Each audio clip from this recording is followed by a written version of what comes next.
including the paper in the program, and also it's great to be here at Simon's. So I want you to think about two-sided matching markets where matching opportunities arrive over time. Matching is one-to-one, and it is irreversible. So when a pair forms, they will exit the pool. And these are features that are shared by many markets that we care about and by many models that we use to think about these markets that we care about.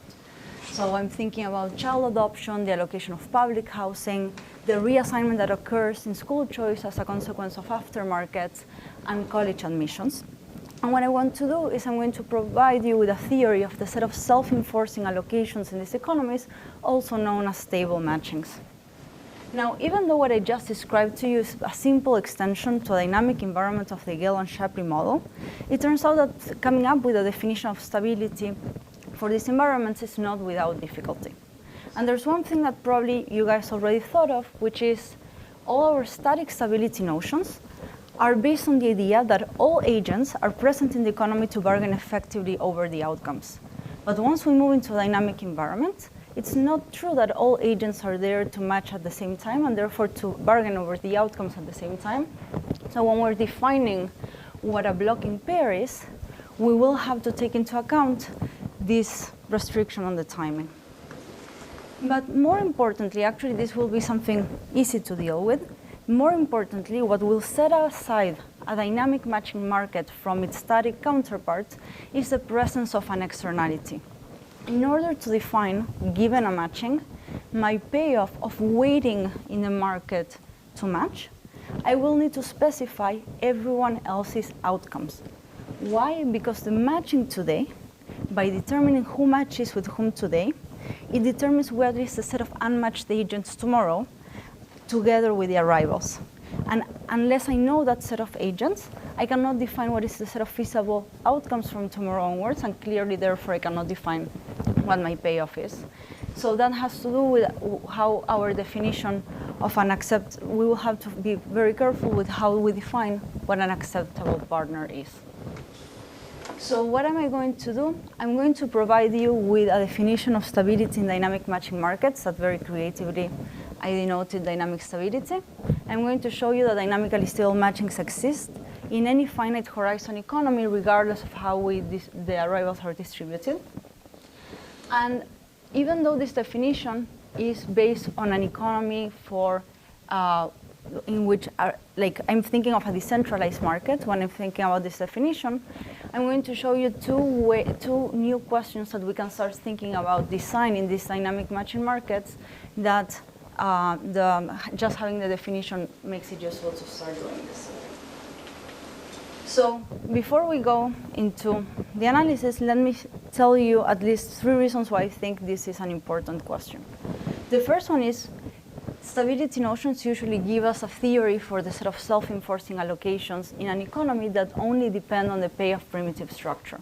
And this has been particularly successful when people are doing empirical analysis of these matching markets, because they don't need to think a lot about what are the specifics of the game that the agents are playing in order to be able to obtain preference estimates that they can then use to simulate other kinds of market designs that they could have thought of. But now there's a whole host of papers that are starting to study empirically dynamic matching markets, and there's no such a tool that allows them to do what we know how to do with the static setting. The second reason that we might care about knowing how to define stability in the dynamic economy is because there's certain markets that we treat as static that in fact they are not. And one example of this are the aftermarkets that occur in school choice. So most of our school choice algorithms are based on the idea that the public school market is the only one that's there, but this actually coexists in a bigger market where there's charter schools and private schools, and there's people coming out of the district before the school starts, and this generates that the school choice algorithms actually have to run in sequences as to accommodate these arrivals and departures. Inasmuch that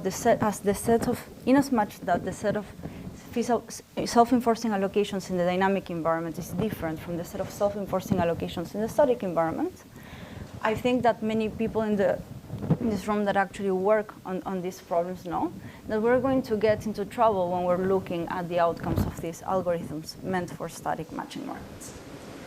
And finally, there are already many markets that are decentralized, different versions of decentralized or centralized markets that actually are indeed properly dynamic. And therefore, as we use stability as a normative guide for static matching markets, we could think of using this dynamic notion of stability also as a normative guide for these dynamic matching markets. So people that have seen me present before know that I'm a sucker for examples, and this presentation will not be an exception. So I'm going to spend quite a bit of time going through a very simple example. And the idea is I want to break down a notion of stability to two things: a definition of blocking pairs and a definition of acceptable partners. And then I want to say that a matching is stable if there's no blocking pairs and there's no one that's matched to someone that is not acceptable. And the way that I'm going to do it is I'm going to first show you something very simple that we could have done, which is take the definition from the static model and copy paste it into the dynamic environment. I'm going to call that the core, not because I don't know that the core and stability in general, they are not equal, but just because I want to have a different word for the static notion than the one I use for the dynamic notion. That will give us one definition of the set of acceptable partners and blocking pairs, and then from that I'm going to try to argue why maybe it's not the best when we're thinking about the dynamic economy, and I'm going to use that to introduce the definition. The one thing that I don't want you to remember from the example as being like a general thing is that in the example, the set of dynamically stable matchings will be a strict subset of the core. This is not a general result. And if you look at the paper, there's instances where the inclusion goes in the opposite direction. There's instances in which they make non-overlapping predictions. So do you have a formal definition of dynamic environment first? After the example. Okay. After the example. I think we can understand basically. So the example is going to be very simple for presentational reasons. But basically, there's going to be two sides of the market. Agents on side A are going to be Kuhn and Gale. And it's going to last for 2 periods. Agents on side A are Kuhn and Gale, and agents on side 2, who arrive in period 1, and Erdos arrives in period 2. And agents on side B are Shapley, who arrives in period 1, and Tucker and Rennie, who arrive in period 2. In the more general model, I will have a sequence of sets A1, A2, A3, AT, and B1, and a distribution over those sequences, and that distribution, which will be commonly known, will be a parameter of the economy, will be basically the definition of the environment, and the sets determine basically the preferences, the types of the agents, and therefore their preferences. Now,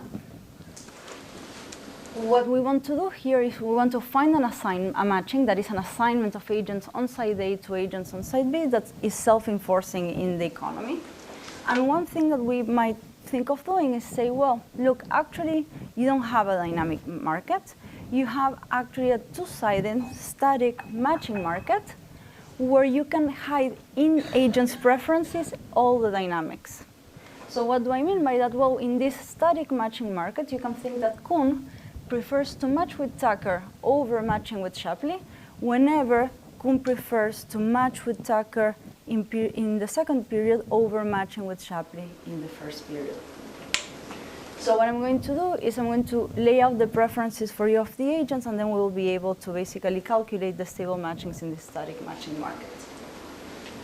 So I'm going to assume that the agents are discounted utility maximizers. Imagine that Kuhn prefers to wait for Tucker over matching immediately with Rennie, and he prefers to match immediately with Rennie over matching immediately with Shapley, but Rennie is not worth waiting for, so between matching with Shapley today and with Rennie tomorrow, Kuhn would rather match with Shapley today.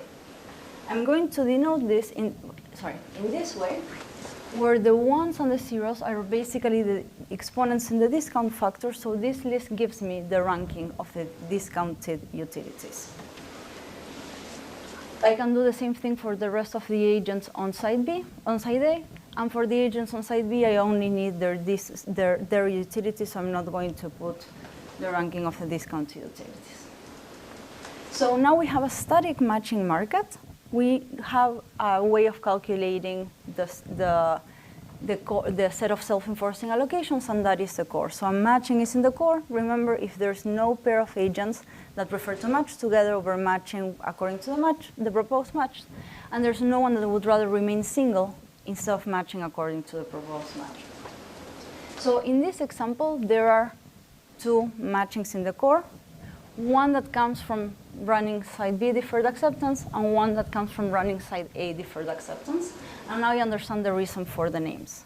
So what I'm going to show you next, we are going to try to get rid of that matching and only keep the matching where the co-authors are matched with each other. So our goal in the next couple of slides is just show that the matching from side B deferred acceptance is not going to be stable in the dynamic environment. But just to wrap up what we did, we basically applied one definition of what is the set of blocking pairs and acceptable partners in the dynamic economy. We said all agents are allowed to be a part of a blocking pair, and an agent is acceptable if he's better than matching with myself. Now, in the dynamic economy, one could argue that asking that all pairs form a blocking pair is too much, because there are agents that will never meet, and by allowing that everyone forms a blocking pair, the core is allowing agents that do not necessarily meet to form this agreement to actually block a matching outcome. So what I'm going to assume in the dynamic economy is that only agents who are available to match at the same time will form a blocking pair. And of course, because these matchings were formed by assuming that no pair forms a blocking pair, of course, they have no blocking pairs when I reduce the subset of blocking pairs. But let me illustrate what I mean by only agents who are available to match at the same time can form a blocking pair. So in dynamic stability, Kuhn and Tucker would not be able to form a blocking pair because they don't, according to this matching, they will never meet in the economy. But Gale and Rennie could form a blocking pair because even though Gale arrives in period 1, the matching says that Gale will meet Rennie. And therefore, I'm going to allow them to form a blocking pair if they wanted to. As a consequence, in the dynamic environment, the last period matching has to be pairwise stable, because otherwise the agents admit then would object to it by blocking. So the question is now... Pairs are a result of the matching that you did. Yes. So the thing is, people that arrive in the same period, they always meet. But maybe I can block with someone in the future because the matching will allow me to be around when they meet, when they arrive. Yes. Thank you. Now, the question is, how do we define what an acceptable partner is? And whether this is easy or not in this example depends on which period the agent arrives, and let me exemplify it by looking at the matching that comes from side B deferred acceptance. So the value of being single in this economy really depends on the period that I match. What do I mean by this? Well, let's think of Gale. He's supposed to match in period 2. If he in period 2 instead decides to remain single, the world ends. So the only thing that he can guarantee for himself is the value of matching with himself. So that means that the period 2 matching, which we had already concluded has to be pairwise stable, also has to be individually rational, in that people have to get matched to a matching partner that they like at least as much as matching with oneself. But now let's think of Kuhn, who is supposed to match in period 1, and we want to calculate his value of remaining single because that determines who is acceptable to him or not. But to calculate Kuhn's value of remaining single in period 1, we need to know what matching Kuhn thinks will ensue the moment he decides to wait to be matched. Because without knowing what matching will ensue in period 2, he cannot calculate his value of being matched.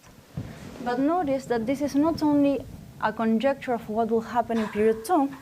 To know what will happen in period 2, he needs to know what will happen in period 1, because the period 1 matching will determine who remains unmatched from period 1, and therefore who the set of available agents to match is in period 2. And this is exactly the same as what happens in the old papers and newer ones on matching with externalities, where to be able to specify someone's payoff, I need to actually specify everyone else's outcome. So what am I going to do? Let's start first by ruling out what matchings Kuhn cannot think are reasonable when he waits to be matched. So Kuhn has to understand that in period 2, whoever is in the economy when he waits, they will object to anything that is not pairwise stable or individually rational. So any period 2 matching that doesn't have those characteristics, the agents will bargain it away, so he shouldn't anticipate that that's part of a continuation. So basically what he's saying is, from tomorrow onwards, we're going to use the same solution concept. How about period 1? Well, if Kuhn understands everyone's preferences, he shouldn't expect that agents that match in period 1 are going to match with someone that they don't like, or match in a way in which that they, in a way that they could have made an improvement upon exiting by blocking that outcome. So he's going to assume that amongst the set of agents that leave the economy in period 1, there was no pairwise block, and there was no one that was matching to someone that they didn't like. And basically what this is saying is that Kuhn will not anticipate that other agents will do something quote-unquote crazy in period 1 in order to prevent him from waiting to be matched. Now this potentially kills a lot of matchings that Kuhn can conjecture, but still it's not enough to pin down Kuhn's value from waiting to be matched. And actually, I can show you at least 2 matchings that are consistent with all these conditions for Kuhn's conjecture. So these are 2 matchings that satisfy this criterion. So Kuhn matches in period 2 because it is his prerogative to wait to be matched. And the period 2 matching is stable, and if someone is matching, because here I can only form 1 matching in period 1, that matching is individually rational. So what am I going to do? I'm going to say that when Kuhn is thinking about his value of remaining unmatched, he's going to act as if his most pessimistic reasonable conjecture will arise. So he will rule out all the matchings that I just told you, and then he will look from all those matchings at the worst one, and if that matching is preferred to matching today with Shapley, then he will decide to remain unmatched. And this is something that's very common either in the literature with externalities or the literature that looks at rationalizability in matching. And now, indeed, we have pinned down Kuhn's value from waiting to be matched. So is there some Yes. extension of deferred accept that works for this dynamic setting? Not that I know of, because in the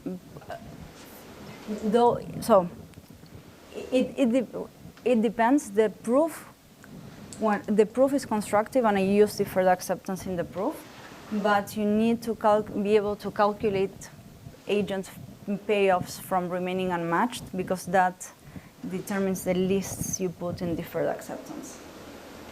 So there's first a calculation of the continuation payoffs. I will explain if I have time. Does stable matching always exist? Yes. By your definition? Yes.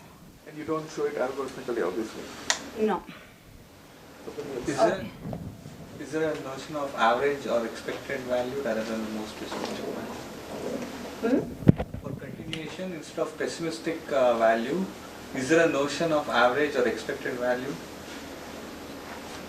What, in what sense? You have distribution Over arrivals, no. So the definition. So the example in that sense is not very good.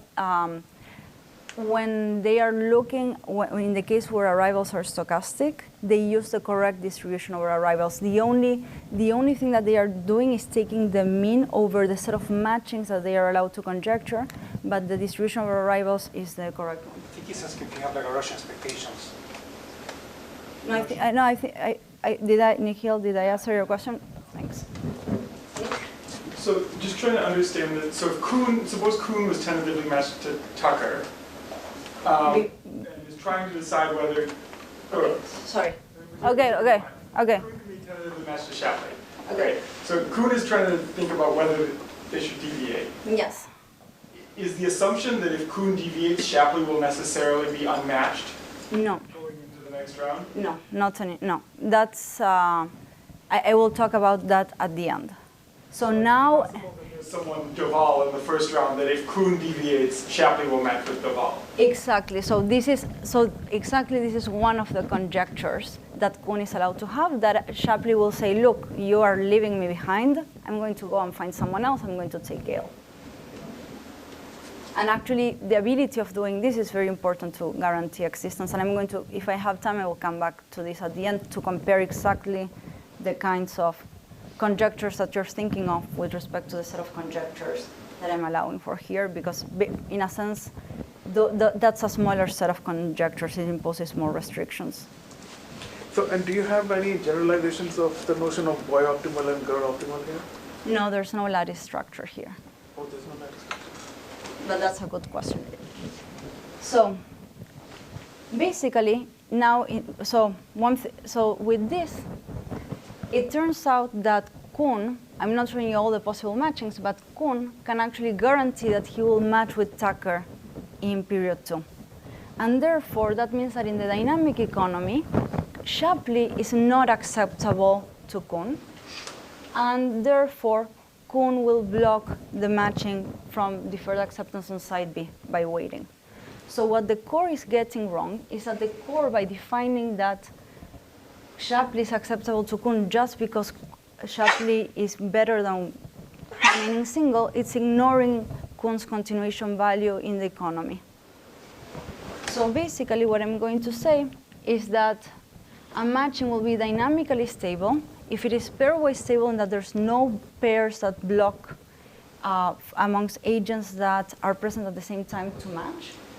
And no agent is matched to a partner that is worse than the worst partner that he could obtain in a matching that is dynamically stable in the continuation.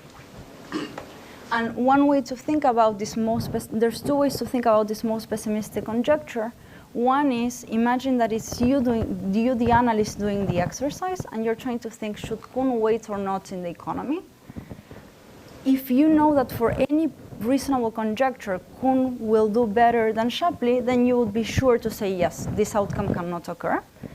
But if there were some conjectures for which Kuhn improves and some for which he's worse, then you would need to have a theory of how he forms beliefs over the reasonable matchings in order to decide whether it's good for him to wait or not. But also, in more complicated economies than the one that I showed you here, you can imagine that for Kuhn, doing this calculation of like, what is everyone else going to do? What is going to happen tomorrow? There is uncertainty in that. So in a sense, this is also capturing the complexity of the environment. And I'm saying Kuhn will only wait if he's certain that by waiting, he makes an improvement. So what I'm going to do next, this is not going to make Vijay happy, but I'm going to show you a special case of the model, just because it will allow me to put more formalisms and pin down words into mathematical objects. The stochastic arrivals one, I have the slides at the end if you want to see them, but it requires more notation because one has to keep track of the realization of the arrivals. No, I won't do the worst case. You also want to? No, I want to do the worst case. You do? You don't want to? No, I don't do worst case. You don't do worst case? Oh. No. I'm going to then formally introduce the definition of stability, and then I'm going to show you how the existence result works. I'm then going to show you that dynamic stability is a necessary condition for agents to want to participate in the market when they arrive. In that if the matching that I put in the economy is not dynamically stable, then there will be an agent that arrives in the economy and will benefit from remaining outside and waiting a little bit before they join. And this echoes the result that we have for static markets, that stability is a necessary condition for agents to participate in the economy. And then, so that will be one way in which we can think of designing dynamic matching markets, because we can think of another way in which agents could try to manipulate the matching, which is by hiding when they arrive in the economy. And then I'm going to talk about another option for design, which is when do we finalize matchings, and this will allow me to talk about Nick's point about what happens for if I restrict the set of conjectures that the agents can have. So if it's not stable and people would not enter at the right time and wait, does that lead to different allocations in the end, or is it just a different way of getting at the same? Why is it beneficial for people to enter if they're still not going to be matched until the second round? No, so what basically what the result will say is that there will be someone that is supposed that if they enter they would be matched, but because the matching is not dynamically stable, they will have they will benefit from waiting outside one period. So I have a copy of this slide. So yes. There's a literature I don't know very well, but I know there's like some concepts like the far-sighted core. Yes, but no, there's.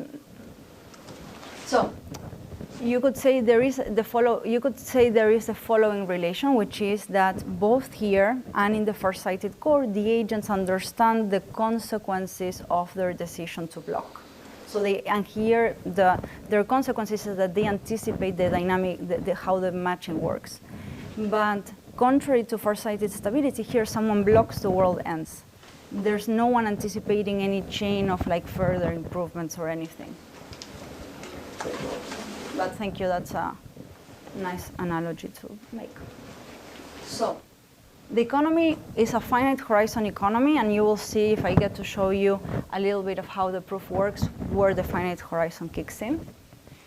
There's two sides, A and B, and they have the agents on both sides draw characteristics from finite sets, calligraphic A or B.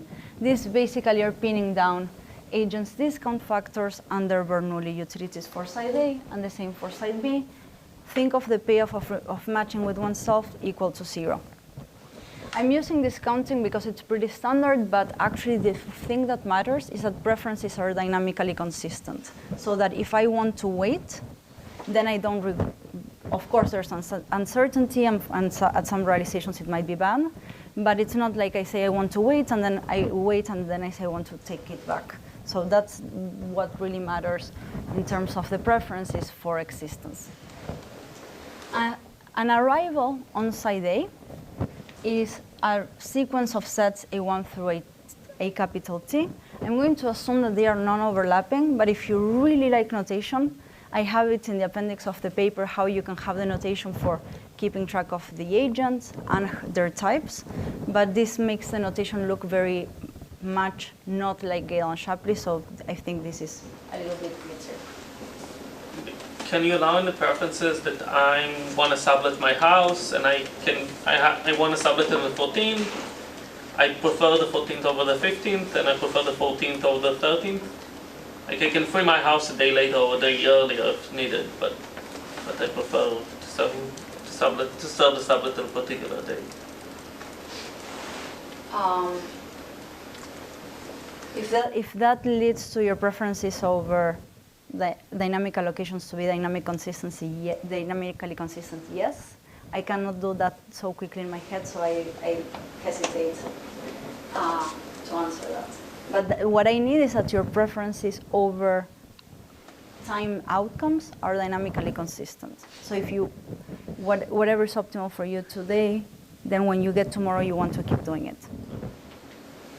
And the same thing for a side B arrival. And I'm going to say that the A with a bar T is basically everyone that has arrived through period T on side A, and the same for side B. So an economy is basically a sequence of arrivals. And if I had stochastic arrivals, it will be a distribution over this guy's ET. So what is a matching? In period T, a matching takes everyone that has arrived through period T and gives them a matching partner. Agents on side A have to either match with themselves, in which case they remain single, or to someone on side B, the same for agents on side B. What is a matching? A matching will be a sequence of period T matchings that satisfy that whenever I match an agent on side A, from then on he keeps the same matching partner, because matching in this economy, remember, is irreversible. Now, one important piece of notation is that the matching determines basically who is available to match. So if you give me a matching through period t minus 1, the set of people that I can match in period t are the people that through period t minus 1 are unmatched, and the new incoming arrivals. That is my population. That's endogenously determined by the matching that I'm looking at. And finally, for preferences, if you give me an agent that is unmatched at the beginning of period t minus 1, I can look from the matching at the first state that he will be matched. And if he's never matched, that's capital T. And then I'm going to look at the discounted utility of matching with his terminal matching partner, because matching is irreversible. And the same for agents beside me.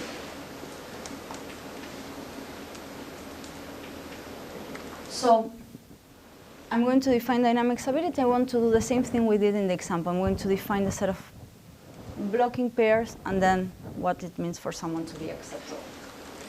So a matching is pairwise stable if I cannot find a pair, A and B, such that they're going to meet in some period t minus 1, in some period t, either because they arrived before and they are still unmatched, or they arrived at different periods and they happen to be unmatched in this period, such that they prefer to match with each other versus matching according to the proposed outcome.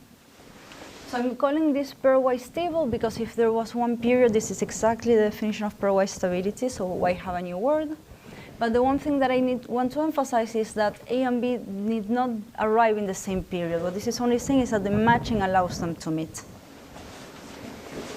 Now, this gives me a global sense of pairwise stability. I want something that talks about the pairwise stability within a period, because we said that conjectures have to take into account that people this period are not going to do something crazy. So I'm going to say that a period t matching is stable amongst those who match in period t if everyone is matched in period t to someone that is better than being single, than matching with oneself, and the agents that match and exit the economy in that period, they didn't prefer to match with someone that was exiting that period and also improve. So contrary to the other definition, I'm only checking within period t, but also contrary to the other definition, I'm asking for individual rationality of the matching in period t. The other definition was only about blocking pairs. And now we're almost done. So this is the most difficult bit, which is dynamic stability is defined recursively. So if I want to define if something is dynamically stable from today onwards, I need to know what the set of dynamically stable things from tomorrow onwards are, because that determines agents' continuation values. So I'm going to call DT, I'm going to call calligraphic DT the set of dynamically stable matchings for an economy that lasts T periods. So let's fix a period T. And imagine that you gave me, so I have, if you give me period T, I have capital T minus T periods left from tomorrow onwards. And imagine that you gave me these correspondences. And now let's take an agent that is unmatched at the beginning of period T. I want to define what is the set of matchings he can conjecture. I'm going to say that agent K can conjecture all matchings that satisfy the following. First, through period T minus 1, the matching has to coincide with what has happened. So agent K cannot go and unmatch agents in the past. That is that first restriction. The second is agent K has to be unmatched in period T because it is his prerogative to wait. And the continuation matching belongs in the set of dynamically stable matchings from period T plus 1 onwards. So this is basically saying the matching that I'm conjecturing will generate a continuation economy, and I'm going to draw the continuation matchings from that continuation economy. And finally, people in period T have to match in a way that's stable amongst the agents that match in period T. I thought I had till, no, because it's, yes. Thank you. So what is a dynamically stable matching? Give me an economy of length capital T, and imagine that we already defined what the set of dynamically stable outcomes is through period T minus 1. I'm going to ask that the matching is pairwise stable, and that for every agent on side A that is supposed to match in period T, there has to be some conjecture that makes it so that he prefers to match in period T over waiting to be matched. And the same for the agents on side B. And this basically defines the set of matchings that are dynamically stable for the economy of length capital T. So let me skip this. The one thing I want to point out before we go to the results is that dynamically stable matchings are individually rational. So I never asked in the definition of dynamic stability that an agent is matched to someone that they prefer to remaining single. And the thing is that this arises as a consequence of the definition. Because in the final period, no waiting means that I don't want to be single. I prefer the matching to remaining single. But that means that in period T minus 1, I know that by waiting, I get something at least as good as being single, and then this unravels backwards. Which means that in the dynamic economy, the decision of waiting to be matched is really replacing the decision to remain single in the static economy, but now with the added thing that now the continuation value will be endogenous to the matching that we're looking at. I'm going to skip the core because it's basically the definition we did in the example. So the first, yes? Can I get a higher value if I decide to remain unmatched in the first period? But if you did, the matching wouldn't be stable, right? If you get a higher value. No, I'm just like, first, like, I'm not sure I followed the definitions, but like, can my value of remaining unmatched depend on when I decide to exit and remain unmatched? Yes. Maybe I misunderstood, but this definition said you always have the option to remain unmatched in the last period. Because world ends. What? It's an option. Do I also have the option in the first period to just exit and remain unmatched and get that value? No, if you exit and remain unmatched, why would you exit if you're never going to be hurt by staying in the economy? So people in this economy, people only exit when they are matched. To stay till you match. So yeah. Okay, I didn't understand. But this is saying that if you're staying, you're getting something that is as good.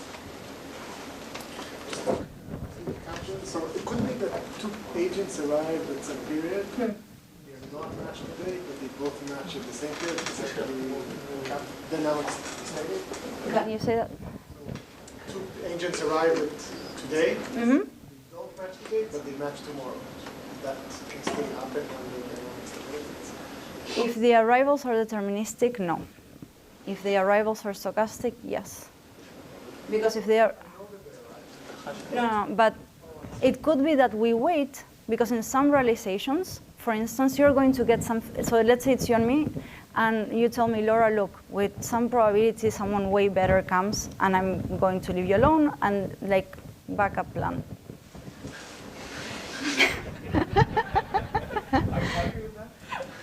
I would be very happy now. This is going on TV. So I guess I have 5 minutes, 6. So let me skip the proof of this but basically the key idea in the proof is that if I know agents' continuation values, then I can, from t plus 1 onwards, I can truncate agents' preferences in period t and run the A. And then by doing this in the economy, moving from period 1 through period t, I will be guaranteed of getting something that is not blocked by anyone waiting, because I already incorporated their continuation values. And the crux of the matter is just figuring out that this matching in the end is pairwise stable. Now, if someone in the audience remembers the literature on the core with externalities, by imposing conjectures, restrictions on the conjectures, I didn't make my life easier. Actually, there are results that say that if you don't allow for all conjectures, you might get non-existence in a two-sided matching problem. The reason we get existence is that these guys are allowing for all kinds of payoff externalities, and the externality that arises in the dynamic economy is a very simple kind, because I don't have, it's like a population externality, not a payoff externality. So let me skip this, and Nick, I won't get to your question, but I think this is sort of interesting. So there's this very simple result, which says the following. Imagine that the economy lasts for 2 periods, and we do deferred acceptance like we did in the first example. We make the economy static, and we just run deferred acceptance for side A. It turns out that no one on side A can improve by waiting the outcome of the deferred acceptance matching algorithm. And the result is, I'm not saying it's very surprising, but what is sort of interesting is the proof. Because the proof works by showing that if an agent on side A could improve on side A deferred acceptance algorithm by waiting, they could have submitted a line to the deferred acceptance algorithm where they submit their preferences as if they were an agent that arrives in period 2. And in a sense, this opens up the discussion that when we go into a dynamic economy, even if you knew agents' preferences, so when you see them, you know that they want to go to Harvard, or actually they want to go to Berkeley instead of going to Harvard, they still can hide when they arrive. And actually, we always have this discussion of thickness versus thinness and the timing of participation in matching markets. So there's 2 ways in which they could actually manipulate. They could arrive in the economy and just stay outside and not join, and this looks a little bit like bulking. Or they could enter the economy, hang around for a bit, and right before you're going to match, exit, and maybe with expectation that they will rejoin at some moment. Now, dynamic stability already accounts a little bit for the idea of no reneging, because it says at the moment that I'm going to match you, you have a reasonable conjecture that you cannot improve. So there's no incentive for me to renege at that point on the economy. It turns out that dynamic stability also is a necessary condition for no bulking, in that if I set up a matching in the economy that is not dynamically stable, I will be able to find an agent that would, when he's supposed to enter the economy and be matched, he would prefer to stay outside and join potentially the next period. And this is just an echo in the dynamic environment of the idea that stability is what guarantees that agents want to join these markets and participate of the matching according to the mechanism. And I think that probably now my budget is out. 2 minutes. So, okay, so let me talk 1 second about the thing that Nick brought up. So there's 2 ways, 2 stories that we tell for stability in the static market. There's the story that shows up in Roth and Sotomayor, but also in Oman, which is the agents are unmatched, and there's this matchmaker that will suggest a matching. The agents can maybe object to this matching. Maybe we specify some reaction to what happens if someone objects. But if no one objects, we're going to match the agents, the world ends. There's the other story for stability, which is the agents start from a matching. And now they start thinking, am I matched to someone that I like? Can I form a blocking pair? And if someone thinking about this realizes that some of the questions he has answered yes, then the matching is not stable. And we tell these 2 stories interchangeably because this distinction is not important in a matching where that's static and has no externalities. I have 2 minutes up or less. But it will matter because the dynamic matching market has an externality for the definition that we set up. So Nick was asking me before about what would happen if instead of allowing people to match in another way, I would keep everyone that is not me and my matching partner matched to according to the matching that we were looking at. And you can think of this as a passive conjecture. So I'm going to think that I'm the only smart person that figured out that I have to wait to be matched, and everyone else stays put. And this is a very natural, this is another natural definition, But we know this is a market with externalities. You put passive conjectures in a market with externalities, you're bound to get existence issues. Now, why does this matter? And I will finish with this. Because if we look at some of the algorithms that people in this room are looking even in school choice, the timing in school choice looks a little bit like this. I get my assignment, and before going to the next round, I have to think, do I keep my assignment, or do I move forward with my assignment? I knew this was going to happen. Or do I move forward with my assignment until to the next period? But I cannot hope that when I decide to move, the algorithm will go and unmatch other agents to try to prevent me from waiting.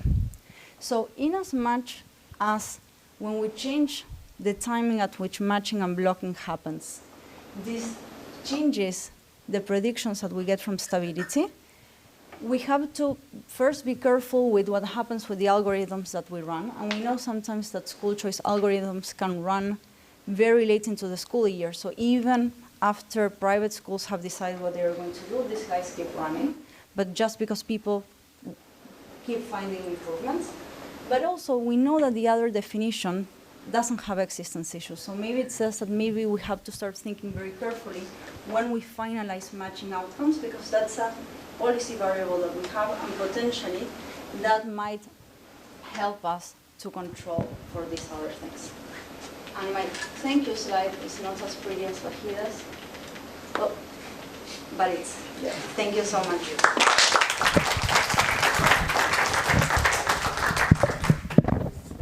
Hard? Sorry? Do you think this is in P or is it PPAD hard? What's your guess? No, probably it's, I don't know. So the thing is, you need to calculate someone's continuation values, you need to probably, you need to be able to think of all the matchings and calculate the minimum of those. Yeah. So, it sounds hard. Yes. So you made a very strong case that dynamic stability is necessary for all this, whatever, not have balking and so on. Any thoughts on if it is sufficient?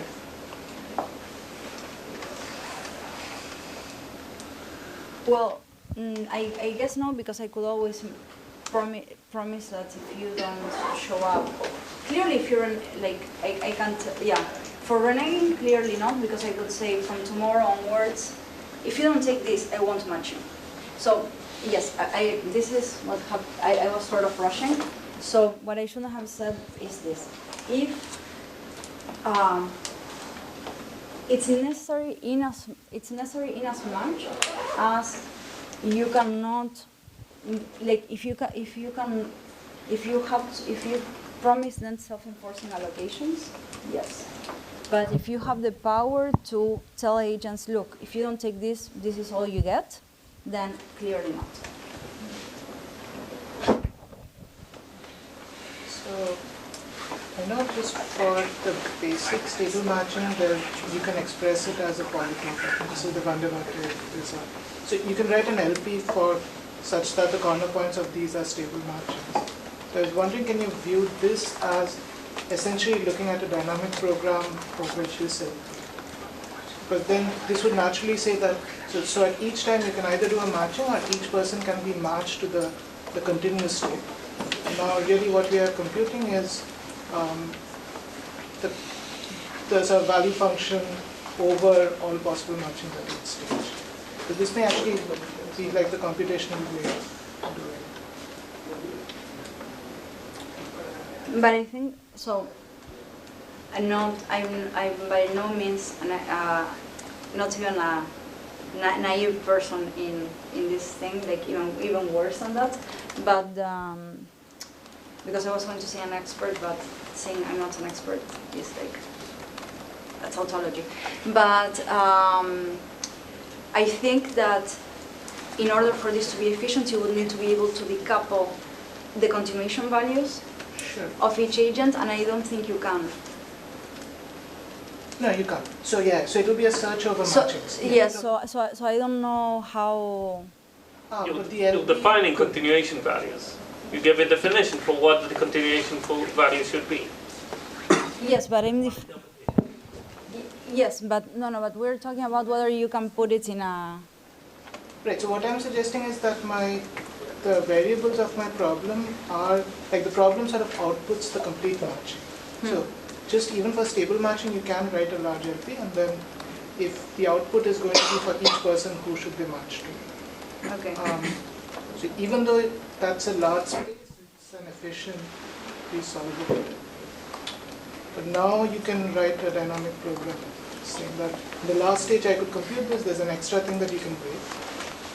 This may not, okay, I'm not sure if it works, but that may be one way to get around this problem. So the continuation values will be coupled because you're actually outputting the entire matching at each stage. I see. So, but yeah. I think if you'd like to talk, that would be great, but I think you're going to get told to. Yeah, so maybe we can take it to the coffee break. Thank you very much.